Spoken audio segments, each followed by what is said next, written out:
बिस्मिल्लाहिर्रहमानिर्रहीम। अस्सलाम वालेकुम। मेरा नाम डॉक्टर मोहम्मद आलम ख़ान है और मैं as assistant professor cardiology Syedi group of teaching hospital में काम कर रहा हूँ। आज आप लोगों के साथ जो मेरी नशिस्त है वो हार्ट फेलियर और ब्लड प्रेशर, ये मतलब हाइपरटेंशन से रिलेटेड है। और ख़ास कर जो हाइपरटेंशन या ब्लड प्रेशर के जो मरीज़ है और हार्ट फेलियर के जो मरीज़ है और रमज़ान करीब आ रहा है, तो रमज़ान में उनके लिए क्या हिदायत है और उनकी अद्वियात के लिए क्या हिदायत है। तो सबसे पहले मैं तो आप लोगों से यही कहूँगा कि जो मरीज़ ब्लड प्रेशर की दवाई लेते हैं और या हार्ट फेलियर की दवाई लेते हैं, तो उनसे मुतालिक रमज़ान में वो अपनी दवाई की जो डोजेज है, फॉर एग्ज़ाम्पल अगर वो सुबह और शाम को दवाई लेते हैं तो रमज़ान में उनके लिए चाहिए कि वो सुबह सहर के टाइम एक डोज़ ले और दूसरी डोज़ जो है वो शाम को अफ्तारी के टाइम ले। तो उनका आसान तरीक़ा यही है जो मैंने बता दिया। वो लोग जिनकी जो हार्ट फेलियर के लिए डायरेटिक्स यूज़ करते हैं, मतलब ये है कि जो पेशाब जिससे वो अद्वियात जिससे पेशाब ज़्यादा आता है और जिससे बॉडी में या जिस्म में जो पानी जमा होता है हार्ट फेलियर के पेशेंट्स में, और उससे वो पानी निकालने की जो दवाई हम देते हैं डायरेटिक्स, जिसका एग्ज़ाम्पल है कि लेसिक्स है या स्पायरोमाइड है या लेज़ोराइड है या एम्पाग्लिफ्लोज़िन वग़ैरह है,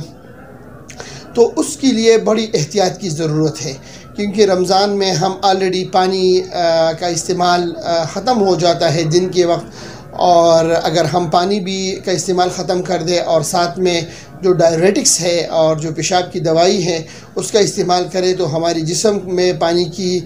ज़्यादा कमी वाक़या हो सकती है और उससे हमें गुर्दों की मसाइल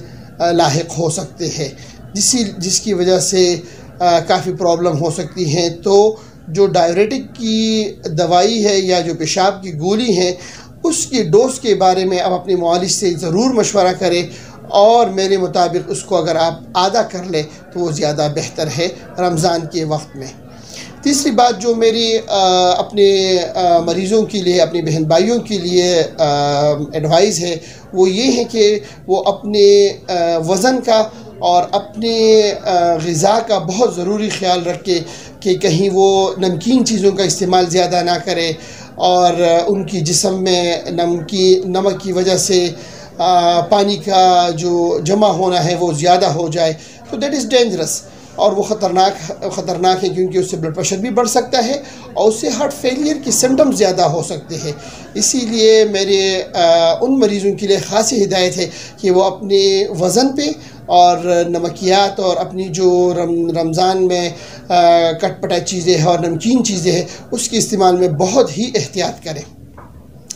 चौथी चीज़ मैं डिस्कस करूँगा अपने उन मरीज़ों के लिए कि जिनकी जो रोज़ा रख सकते हैं, और वो मरीज़ जो ब्लड प्रेशर के और हार्ट फेलियर के हैं जो रोज़ा रख सकते हैं और जो रोज़ा नहीं रख सकते। तो वो लोग जिनकी ब्लड प्रेशर की कंट्रोल बिल्कुल नहीं है और उनका ब्लड प्रेशर बिल्कुल कंट्रोल नहीं है, उनका ब्लड प्रेशर 170-180 दवाइयों के बावजूद है, उनके लिए रोज़ा रखना मुनासिब नहीं।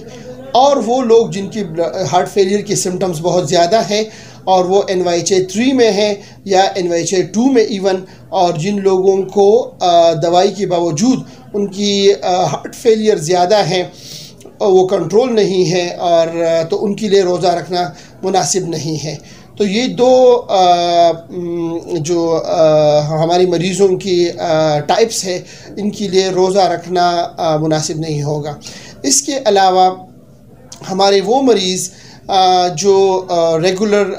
अपनी ब्लड प्रेशर की दवाई एक वक्त खाते हैं, तो मेरी उनसे तजवीज़ है कि वो शाम को अफ्तारी के बाद अपनी दवाई का इस्तेमाल करें। उम्मीद है कि हमारे इस सेशन से आप लोगों को फ़ायदा होगा। Thank you.